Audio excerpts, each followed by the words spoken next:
We have breaking news coming in right now. You can see the visuals on our screen. Protests outside the Sri Lankan president's residence. At least 10 people were injured, including journalists, after protests were held outside the residence of Sri Lankan President Gotabaya Rajapaksa, and it turned violent. The protests were staged over the government's failure to address the existing issues in the island nation.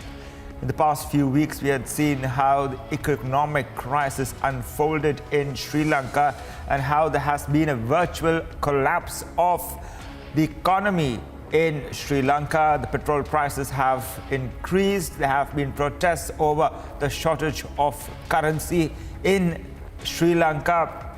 Violent protests taking an ugly turn, with at least 10 people now being injured.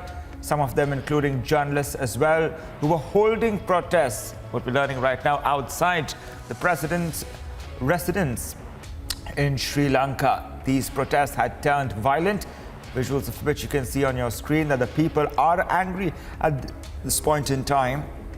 And we can see it, how it has turned ugly there. The army was even called in Sri Lanka to handle the situation as it spirals out of control. There have been massive protests in the last few days against the government as the crisis unfolded. Remember, India is lending a helping hand to Sri Lanka, providing it a line of credit. We had seen how over $1 billion line of credit was given to Sri Lanka in the last few days. Sri Lanka has asked India for more line of credit, about at least $1.5 billion dollars more. The latest news now, and the crisis that is deepening in Sri Lanka, is the economic crisis, with 10 people now being injured, including journalists, in those violent protests. Joining me on the broadcast is my colleague Abhishek to give us more on this. Abhishek, we're learning right now, and well, the visuals for our viewers we're putting out right now are violent protests which have rocked the island nation. What more can you tell us? Yes, the protest outside Sri Lankan president's house turned violent. Well, a large crowd had gathered, and experts are of the view that it was only a matter of time before anger would split on the streets regarding the financial crisis in Sri Lanka. Well, Crispino, we all know that since the past 2 weeks, there have been extensive talks regarding Sri Lanka in a debt trap and how it is facing foreign exchange issues.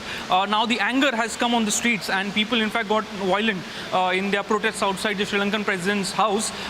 It's also, the news reports also claim that few people have been arrested, including journalists, for the protest, and it remains to be seen what further action the Sri Lankan government takes. But whatever action the government takes further, there is the danger of it fueling further protests. So the government will have to be careful on all fronts before it takes any action and moves forward.